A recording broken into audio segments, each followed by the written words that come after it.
महाराज जय सियाराम અને શ્રી વિઠ્ઠલજન હનુમાનજી મહારાજની કૃપા આપ બની રહે આશીર્વાદ। આજે આપણે જે હેતુથી એકત્રિત થયા છે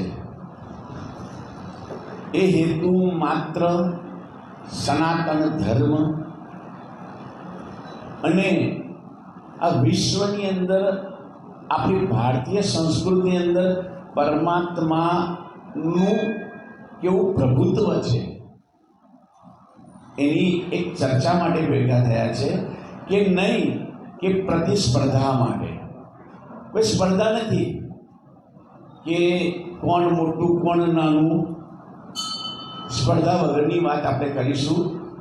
તો સર્વપ્રથમ આજનો વિષય છે કે અમે ઘણા વર્ષોથી અભ્યાસ કરતા કરતા અમને એમ માલુમ પડ્યું છે બધા ધર્મનો પુરાણો સદગ્રંથનો અભ્યાસ કરીને અંતે આજે અમે એ સિદ્ધ કરવા જઈ રહ્યા છે કે આ ભારતનું પહેલું હનુમાનજીનું મંદિર છે એ સિદ્ધ કરવા જઈ રહ્યા છે। અને તમારા સહયોગથી, તમારા સહકારથી અને જે સત્ય છે એ તમને અમે પ્રસ્તુત કરીએ, જેથી કરીને તમને અમારો વિષય છે એ વિષય પર તમને ક્યારે પણ બોલતા કે છાપતા કહેતા કોઈ આંગળી તમારા પર ના કરે ના મારા પર કરે। તો એના માટે કે ભારતનું પ્રથમ શ્રી વિઠ્ઠલજન હનુમાનજીનું મંદિર છે એની સિદ્ધિ તરફ હું વાત કરી રહ્યો છું।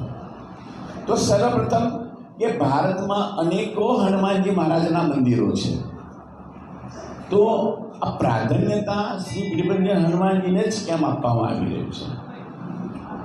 તો એ વિષય પર ચર્ચા કરતા કે બધાને ખબર છે અનેકો મંદિર હનુમાનજીના છે, જેવી રીતે અયોધ્યામાં હનુમાનગઢી છે, સાલાસર બાલાજી છે, પછી બેડી હનુમાન જગન્નાથપુરીમાં છે જે બહુ સુપ્રસિદ્ધ છે।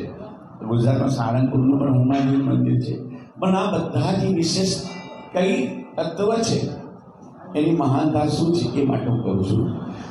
હવે આ જે સંવાદ અને હું જેના માધ્યમથી આજે કહેવા જઈ રહ્યો છે એ આપણું હજારો વર્ષ પુરાણું જે શાસ્ત્ર છે, જે સ્કંદ પુરાણ છે, જે સ્કંદ પુરાણના 7 ભાગ અને 7 ભાગની અંદર આખું સ્કંદ પુરાણ વહેંચાયેલું છે। અને સ્કંદ પુરાણના એક ભાગની અંદર વિશ્વામિત્ર મહાત્મ્ય છે અને વિશ્વામિત્ર મહાત્મ્યની અંદર શ્રી વિઠ્ઠલજન હનુમાનજી મહારાજનું વર્ણન છે। અને આ વર્ણન કોણ કહે છે તો કે પાંડવોને ભગવાન શ્રી કૃષ્ણ પોતાના સ્વમુખે કહે છે। તો કઈ રીતે કહે છે કે હે પાંડવો, ત્યાં હનુમાનજી મહારાજ શું છે, પાંડવે સવાલ કર્યો, પણ સંક્ષિપ્તમાં કહું તો એક જ વસ્તુ, જે શ્લોક છે 16મા અધ્યાયનો વિશ્વામિત્ર મહાત્મ્ય 26 અધ્યાયનું છે અને એના અનેકો શ્લોક છે। એમાંનું 16મા અધ્યાયમાં એમ બતાવ્યું છે કે જગત પ્રાણ સુત તત્ર જાનકી પતિર બ્રવિત પરિત્રાણાય લોકાનામ તિષ્ઠા એકાદશેશ્વર। કે પહેલી શરૂઆત છે ભારતનું મંદિરનું પહેલામાં પહેલું પ્રમાણ આ છે। દરેક હનુમાનજીના મંદિરો છે અને દરેક હનુમાનજી ભગવાન શિવના એકાદશ સ્વરૂપે વિરાજમાન થાય છે, પરંતુ રામજી એવું કહે છે કે અહીં ભીડભંજન હનુમાનની અંદર હનુમાનજી મહારાજ જે બિરાજમાન છે, હનુમાનજી તો છે પણ શિવના 11 રુદ્રના ઈશ્વર તરીકે બિરાજમાન કરવામાં આવ્યા છે। આજે મને તમને ખબર છે કે 11 રુદ્ર છે, પણ 11 રુદ્રના મંદિર ક્યાં છે એ મને તો ખબર નહીં, કદાચ આપ તો પરિભ્રમણ કરતા તો ખબર પડતી હશે। પણ 11 રુદ્રના જે ઈશ્વર એક છે એ હરણીમાં બિરાજમાન છે, એ ભારતનું પહેલું મંદિર છે। આ બીજો પ્રમાણ કે રામજી તો બોલ્યા છે અને છેલ્લા શ્લોકમાં બોલ્યા છે કે સંસ્થાપ્યમ પ્રતિમામ શ્રીરામ મારુતિ બહુરૂપવાન।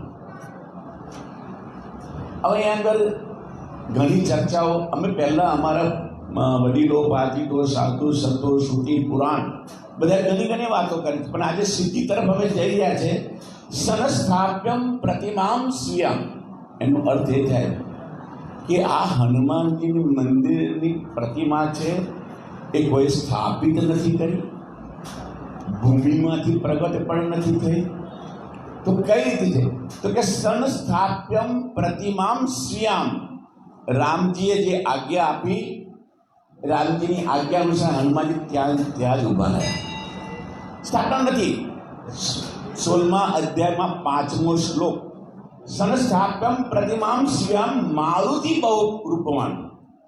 તો તમને એવું થાય કે તો વાનર રૂપ છે, આ રૂપ છે, તો એટલે સ્પષ્ટીકરણ કરે કે મારુતિ બહુ રૂપવાન, હનુમાનજીના અનેકો રૂપ છે, એમાંથી એક રૂપ પોતાની શક્તિ સાથે હનુમાનજી મહારાજ સ્થિત વીરભંજન હનુમાનજી મંદિરમાં બિરાજમાન છે. આ તમે ભારતભરમાં દરેક મંદિરની પ્રતિષ્ઠા, પ્રાણ પ્રતિષ્ઠા, જલ પ્રતિષ્ઠા કે સ્વયંભૂ દરેક મંદિર વિશે ચર્ચા સાંભળી સાંભળો. પણ એક ઉદાહરણ તરીકે કે તમે અહીંયા ઊભા રહો એટલે જેને આજ્ઞા આપી છે એની આજ્ઞાનું તમે પૂર્ણ પાલન કરીને સ્થિત થયા છો. તો સંસ્થાપ્યમ પ્રતિમા, ફરી વારંવાર એટલે કહેવા માગું છું કે સંસ્થાપક પ્રતિમા સ્વયં ઊભા છે રામ, હનુમાનજી મારા રામની આજ્ઞાથી. હવે થોડુંક આગળ ચર્ચા કે હનુમાનજી મહારાજ અહીંયા આગળ રહ્યા એ ઘણો ઇતિહાસ વારંવાર મેં કીધો છે, પણ જે ભારતના જે પ્રમાણો છે એના અનુલક્ષીને જો ખાલી માત્ર ને માત્ર વાત કરીશ સંક્ષિપ્તમાં. તો આ જગ્યાએ હનુમાનજી મહારાજ ઊભા છે, એમની જે આજ્ઞાને છે. તો એવું પણ કેવી રીતે મનાય? તો પહેલું ફરીથી એકવાર કે અહીંયા આગળ ભગવાન શિવ સ્વરૂપમાં છે. જ્યારે જ્યારે શિવજી રામજીની આજ્ઞા સ્વીકારે છે તે એના પ્રમાણો પુરાણમાં લખેલા છે, પરંતુ અત્યારે એવું સમકાલીન સમ પ્રતિમા અને સમ મુદ્રાની વાત કરીએ કે અત્યારે ભીડભંજન હનુમાનજી મહારાજનું જે સ્વરૂપ છે તો આ રીતનું છે. આ ફોટામાં જોઈ શકો છો કે એક હાથ મસ્તક ઉપર છે અને એક હાથ હૃદય ઉપર છે. જ્યારે શિવે રામજીએ કીધું અને આજ્ઞા લીધી તો એનું પ્રમાણ એવું છે કે આ જે ચોપાઈ બોલે છે, શિર ધરી આયુ કરહી તુમારા, શિર ધરી આયુ કરહી તુમારા, પરમ ધર્મ એ નાથ હમારા. ભગવાન શિવ બોલે છે કે પ્રભુ રામજીને કહે છે કે તમે જે આદેશ આપ્યો છે એ આદેશ હું તમારો મસ્તક પર લઉં છું, અને કઈ રીતે? હૃદયપૂર્વક, ભાવપૂર્વક. અને છેલ્લા એવું બોલ્યા કે પ્રભુ મારે કંઈ જાણવું નથી. કેમ? તુમ સબ ભ્રાતિ પરમ હિતકારી. શિવજી બોલે છે કે તુમ સબ ભ્રાતિ પરમ હિતકારી, આજ્ઞા શિર પર નાથ તુમારી. તમારી આજ્ઞા હું મસ્તક પર લઉં છું. આ રામચરિત માનસ બાલકાંડ 76મો દોહો, ચોપાઈ નંબર 2, 4 અને પેજ નંબર 92 આમાં અનુવર્ણન કરેલું છે. હવે તુલસીદાસે જે તે સમયે લખ્યું છે, સ્કંદ પુરાણ હજારો વર્ષ પહેલા લખેલું છે, અને આજે આ સમય સંજોગ અને તમારો સહકાર બની આજે આપણે ભારતનું પહેલું મંદિર કહેવા તો જઈ રહ્યા છે. એના પ્રમાણો બી આપણે રજૂ કરી રહ્યા છે. પણ હું અને તમે એટલા સદભાગ્ય છો કે આજે આપણા વડોદરાની અંદર ભારતનું મંદિર છે એવું પુરાણો કહે છે. એનું પ્રમાણ હું તમારી સમક્ષ રજૂ કરું છું. તો આવા પ્રમાણો સહિત આ ભારતનું એકમાત્ર છે. હવે અત્યારે વધારે ડીપમાં જવું હોય, વધારે ઊંડાણમાં ચર્ચા કરવી હોય તો ઘણો સમય છે, જનશાસ્ત્રો છે, આપ પણ ચર્ચા મને પ્રશ્નો કરી શકો છો. પરંતુ એથી વિશેષ ત્રીજું કારણ કે ભગવાન શ્રી કૃષ્ણ અને ભગવાન શ્રી રામજી બંને અવતાર પરમાત્મા, અને બંને અવતાર પરમાત્મા જો ભગવાન હનુમાનજી માટે કોઈ ચર્ચા કે એના માટે કોઈ વાત કરી હોય તો આ એક પહેલું મંદિર ભારતનું છે. અને એથી વિશેષ કે બંને પરમ તત્વ, પરમ અવતારી આ સ્થળી પર આવ્યા છે અને બંને આ ભીડભંજન હનુમાનજીની ગાથા કરી છે. હવે શ્રુતિ પુરાણ એમ કહે છે કે કરે જ ને કેમ ના કરે? કારણ કે સાક્ષાત શિવ છે તો સાક્ષાત શિવની ગાથા તો ભગવાન કૃષ્ણ કરે છે, રામે કરે છે. તો આવા પ્રમાણો પુરાણમાં સંક્ષિપ્તમાંથી લઈ વિવિધ પ્રકારના અનેકો છે, પણ મેં તમને સંક્ષિપ્તમાં જણાવ્યું છે. તો આ પુરાણોને લીધે આજે અમે એ સ્થાન પર અને સ્થિતિ ઉભા થઈ કે હવે ભારતનું મંદિર બીજું છે એવું કહેવાની જરૂર નથી. અને ભારતનું મંદિર પ્રથમ હનુમાનજી, કારણ કે હનુમાનજીની અંદર એકાદશેશ્વર બિરાજમાન છે. એટલે એક ચોપાઈ સાકાર થાય કે શંકર સ્વયં કેસરી નંદન તેજ પ્રતાપ મહાજગવંદન. એ જે ચોપાઈ તુલસીદાસ જે તે સમય નથી, પણ એની જોડે આ સાકાર થઈ રહી છે. તો આ એક મારે તમને કહેવાતું અને ખાસ વિશેષ કે આ પાવન ભૂમિ જ્યાં આગળ વિશ્વામિત્રનું તપોભૂમિ છે, રામજીનું આગમન છે, ભગવાન કૃષ્ણનું આગમન છે, અને પાંડવો સહિત જ્યારે હનુમાનજીની ગાથા એકત્રિત થઈ એક સ્થળે પ્રગટતા, એ પણ આ મંદિરની વિશેષતા છે. હનુમાનજીના સહસ્ત્રાક્રમ પ્રતિમાનું સ્વયં મારુતિ બહુરૂપવાન 16મા અધ્યાયમાં 5 મારુતિના બહુરૂપ છે. એમ શ્રુતિ પુરાણ એવું કહે છે કે જ્યારે રામજીએ, શ્રુતિ પુરાણ એવું કહે છે કે જ્યારે રામજીએ કીધું હશે કે તમે હવે જગત પ્રાણ સુત તત્ર જાનકી પતિ પ્રવીણ પરિત્રાણાય લોકાના, પરિત્રાણનો અર્થ છે લોકોની રક્ષા માટે તમારે રહેવાનું છે, બીજામાં લોકોનું કલ્યાણ માટે તમારે રહેવાનું. બે કામ રામજી હનુમાનજીને સોંપવામાં આવ્યા. તો એમને ખબર છે કે ઋષિમુનિઓ છે, તો કાલાંતરે મનુષ્ય નગરી પણ છે. શ્રુતિ પુરાણ ફરીથી એક વાર, શ્રુતિ પુરાણના મત પ્રમાણે હનુમાનજીના મારુતિ બહુરૂપવાન છે. તો મારુતિ બહુરૂપવાનમાંથી એક મનુષ્ય રૂપ લઈને કંઈક બિરાજમાન થયેલા છે. આ હનુમાન પીઠની હનુમાનજી મહારાજની વિશેષતા છે. મેં શાસ્ત્રોના પ્રમાણ સત્ય પ્રમાણો સાથે હું રજૂ કરી રહ્યો છું, જેથી કરીને તમને કોઈ આંચ ના આવે. તમે નિર્ભયતાથી તમે લખી શકો, કહી શકો. અને આપણે પતિ સ્પર્ધામાં નથી કોણ મોટું છે, પણ અમે એટલા ભાગ્યશાળી છે કે ભારતની અંદર, એમાં અમે વડોદરાવાસીની પાસે આ પહેલું મંદિર છે જેના અમે દર્શન કરીને કૃતાર્થ થઈ રહ્યા છે.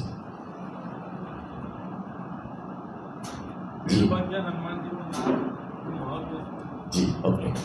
હવે તો થોડા ઇતિહાસને હું સ્પર્શ કરી રહ્યો છું કે સાધુ સંતોને એટલું કષ્ટ હતું કે હિરણાક્ષ નામનો દૈત્ય હતો, અને હિરણાક્ષ નામના દૈત્ય અતિશય પરેશાન કરેલા હતા. એનું વધ પ્રભુજીએ, કે એનો મોક્ષ કરી રામજીએ દરેકનું સંકટ દૂર કર્યું. ઋષિમુનિઓનું સાધુ સંત, અહીંયા આગળ વીરોની નગરી હતી, અને વીરોની નગરી ઉપરથી એમ કહેવાય છે કે વડોદરાનું નામ વીરોની નગરી પરથી વડોદરા પડ્યું છે. મારી પાસે એના પ્રમાણો ઠોસ પ્રમાણો છે. તો કષ્ટ સંકટ દૂર કરે, અને સહજ ભાષા, ગ્રામીણ ભાષામાં એને ભીડ દૂર કરી ગયા. એટલે બીજી ભીડ દૂર કરે છે એ ભીડ ભંજન છે. ભંજનનું નામે દૂર કરો, અને જે અતિશય કષ્ટ આદિવાસીને પણ જેને દૂર કરી નાખી, એવા હનુમાન ભીડ ભંજન માવતી છે. મારા શ્રી આ મંદિરના જે પ્રાચીન પુરાવા છે એ પુરાતત્વ વિભાગ તરફથી પણ એમને પ્રાપ્ત થયેલા છે, એનો પણ પ્રકાશ પાડો. ડૉક્ટર સુબ્રમણ્યમજી, અમે આમાં આપણને જે પ્રેસ નોટ આપી એમાં અમે લખેલું છે, એ લોકોએ પણ એના આગળ રિસર્ચ કરી, અને એ લોકો કઈ સાલમાં એ લોકો કર્યું છે એ સાલ સાથે ડૉક્ટર સુબ્રમણ્યમ બીજા બંને રિસર્ચ કરી એ લોકોએ બરોડા ઓરિએન્ટલ ઇન્સ્ટિટ્યૂટમાં પોતે એનું વર્ણન કરેલું છે, જે આપણી વડોદરાની લાઇબ્રેરી છે એમાં પૂર્ણ કરેલું છે. પુરાતત્વને સિદ્ધ કરીને બતાવ્યું છે કે આ જગ્યા પર કયા ખડકો હતા, શું છે, એ બધું છે. આદિ માનવના સમયકાળથી છે. પણ હું તો ઈસવીસન 300 પૂર્વેની વાત કરી રહ્યો છું. હવે અંદાજ તમે લગાવી શકો છો. એનું પ્રમાણ ઓરિએન્ટ ગવર્મેન્ટે બહાર પાડ્યું છે આ સ્થળનું.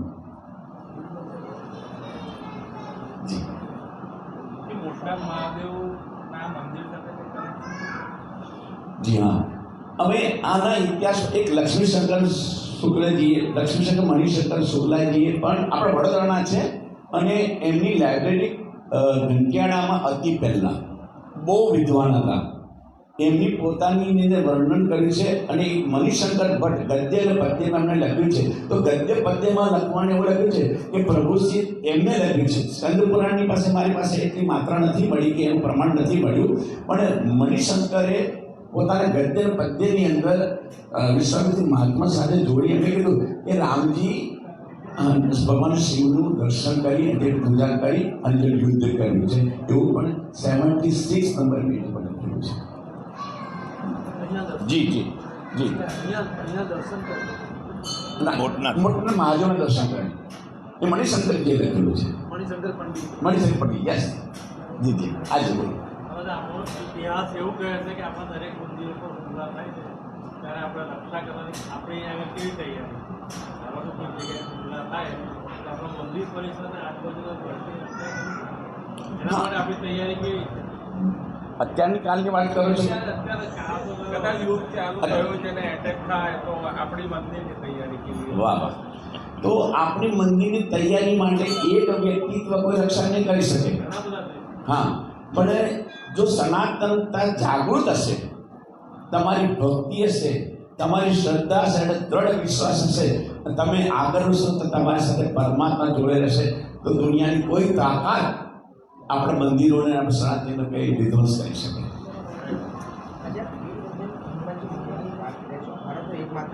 જી જી પ્લીઝ ફરી રિપીટ. માઇક અપ જી જી હા. આપ કહી રહ્યા છો કે ભારતનું એકમાત્ર મંદિર છે હનુમાનજીનું મંદિર, તેની મુખ્ય વિશેષતાઓ શું છે અને શા માટે અને ક્યાં? દરેક હનુમાનજી તરીકે મંદિરનો ઉલ્લેખ છે, પણ રામજી બોલ્યા છે કે જગત પ્રાણ સુત તત્ર જાનકી પતિર ભ્રમિત પરિત્રાણાય લોકાના તિષ્ઠા એકાદશેશ્વર. તમારે અહીંયા આગળ બેસવાનું છે, એકાદશેશ્વર તરીકે બેસવાનું છે, અને એકાદશેશ્વર તરીકે કોઈ જગ્યાએ હનુમાનજી મહારાજ આજે સુધી મેં જોયા નથી બેઠા, અને કદાચ આપને ખબર હોય તો મને કહી શકો છો. એટલા માટે આ મેન વિશેષતા છે. અને બીજી વિશેષતા, કોઈ સ્થાપના નથી, સ્પષ્ટીકરણ છે. કોઈ સ્થાપના નથી કે સ્વયંભૂ નથી કે પ્રાણ પ્રતિષ્ઠા નથી. આ બીજો સવાલ. એટલા માટે હું કહું છું કે આ ભારતનું પહેલું મંદિર છે. પહેલી વાર જાહેરાત કરી રહ્યા છો first time તમે. જી જી જી, બહુ સરસ. કારણ કે અમે છેલ્લા 8 વર્ષથી અભ્યાસ કર્યો, ત્યાં સુધી અમારા પર ઠોસ સબૂત ના હોય ત્યાં સુધી સ્મૃતિ પુરાણ, ગુરુમુખી, દંતકથા બધું જ ચાલતું હતું. પણ આજે જ્યારે સચોટ પ્રમાણમાં બતાવી દઉં તમે સર. જી જી, અત્યારે બધું પાંડુલિપિમાં બધા જ પુરાવો છે. હું તમને બધું જ બતાવી શકું છું. હા કેટલા સમયનો આ રિસર્ચ છે? જી, હું છેલ્લા 7 થી 8 વર્ષની રિસર્ચ કરી રહ્યો. કારણ કે પહેલા ઇતિહાસ મારો ગુરુમુખી હતો, એટલે મારા વડીલો વાતચીત તો બધા કરતા હતા અને બધા કહેતા હતા. પણ અત્યારે શું છે, પ્રમાણ વગર કોઈ સ્થાનનું માન નથી સાહેબ, બાકી સન્માન જ હોય છે. સમજી લો. પ્રમાણ જરૂરી ખરું ભક્તો માટે? ભક્તો માટે આજના યુગની અંદર ખાસ પ્રમાણ જરૂર. કારણ કે નહીં તો ઘણા સંપ્રદાય બધા કે અમે પહેલાં મેં કોઈ સ્પર્ધામાં નથી રહ્યો કે સનાતન સત્ય વસ્તુ જાહેર કરવા મૂકી રહ્યો છું. જી જી જી જી બોલો. મારા શ્રી ભગવાન શ્રી રામ સાથે ભગવાન શ્રી કૃષ્ણની પણ વાતનું આમાં એ થયું છે એ બાબતે ભગવાન કૃષ્ણ પાંડવો સહિત આ પાવાગઢની નગરી છે એ સ્થળી પર આવેલા હતા, અને યુધિષ્ઠિર વાત હું બધાના છે તમારે એમના બધાના ફોટા પાડો કે કૃષ્ણ વાચ, યુધિષ્ઠિર વાચ, શ્રી રામ વાચ, બધા હું તમને શ્લોકો સાથે તમને આપીશ, એટલે તમને થોડી સહજતા રહેશે ને એકદમ નિર્ભયતા રહેશે. ખાસ તો મારી તો રામજી શું કીધું એવું ભગવાન કૃષ્ણ પાંડવોને કહે છે. ત્યારથી આ સ્કંદ પુરાણ પાસે આપણો ઇતિહાસ આવે છે. ઓકે શોર્ટમાં જી કોઈને સવાલ? જી જી બસ એ માઇક નીચે રાખી દો. ખાલી શોર્ટમાં અંદર આજે જે પીસી કરી છે